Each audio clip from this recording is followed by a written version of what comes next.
everyone, and welcome to another episode of the Safe Space podcast by iSafe Global. This is a space where we have honest conversations that challenge our thinking, protect our communities, and empower us to make safer choices. We always try to educate everyone on different topics regarding safety. And my name is Ibukunlua Adio.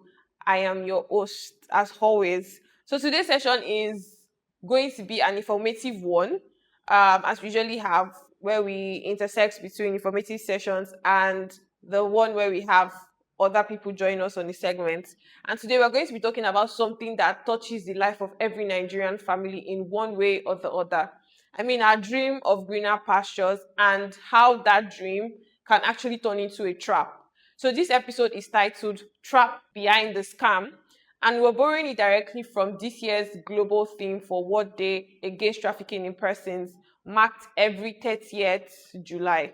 Let's be honest, almost everyone listening to this has either thought about relocating or has somebody who is in the process of relocating. You have a relative or you know somebody that is chasing the japa dream. And there is nothing wrong with wanting a better life. We all want opportunity, stability, and a chance to provide for our families.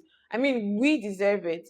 But at the same time, this dream, this desperation to live is exactly what traffickers prey on.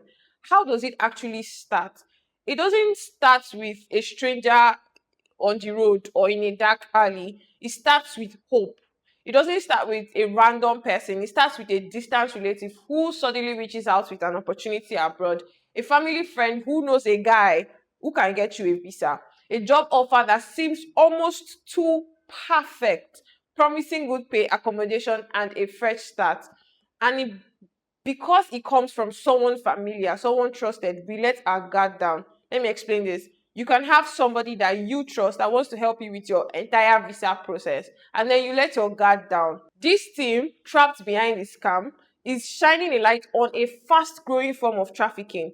It's not the labor or domestic trafficking that we are all used to or that we picture when we hear the word. It's actually people being trafficked to run large scale financial fraud operations on behalf of organized crime networks. Here's actually how it plays out. Someone answers what looks like a genuine job abroad, maybe in customer service, like customer support or data entry or even tech support. Then you travel, you expect legitimate work. Instead, you're taken to a compound, your documents are confiscated, and you're forced to run online scams, romance scams, targeting lonely people overseas, fake cryptocurrency investment scheme, and other fraud operations under threats, violence, and constant surveillance. Many people are held under debt bondage. They hold money for their transport or their housing with punishing quotas they must hit before they are supposedly free to leave. That's if they are ever let go.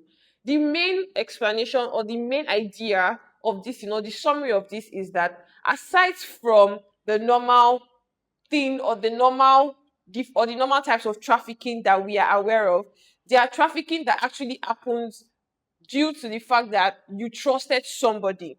You got a job online and they ask you to come abroad, and then you go, and rather than you do legitimate work, you're actually made to do different terrible things. This isn't a small isolated issue in just one region, East and Southeast Asia.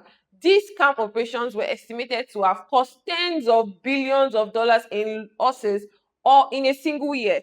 That's the scale we are talking about, an entire criminal industry built on trapped, coerced people. Trafficking doesn't always look like kidnapping. Sometimes the victim walks in willingly, smiling, hopeful, grateful, even because they don't know what is waiting for them on the other side. That is what makes it dangerous. It hides behind hope, and increasingly, it hides behind a screen. Traffickers are using social media, online job boards, and messaging apps to reach people exactly where they're already searching for the opportunity. Now, what do you look out for? If you're somebody considering an opportunity abroad, or you know someone who wants to japa, these are questions worth asking. Can this opportunity be verified independently, not just through the person offering it? Do your background check. That's what this means. Is there a pressure to travel quickly without time to do research? What's the estimated time you want to leave the country? Have you been able to do your research? Is your passport or documentation being controlled by someone else? I mean, it's okay to outsource. It's okay to not want to go through the stress, but please be involved with the process. Are you being asked to keep the arrangement secret from your family? No, Nigerian mentality. If you tell your family, it might not go through.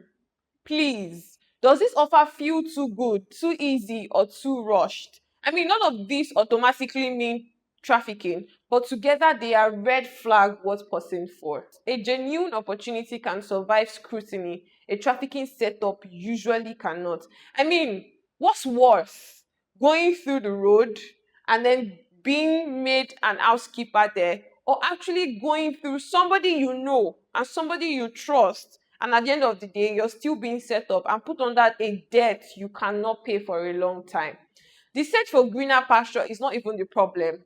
Hope is not the problem, but it's just that this hope can be exploited by people who understand exactly how desperate we had to live to provide to succeed.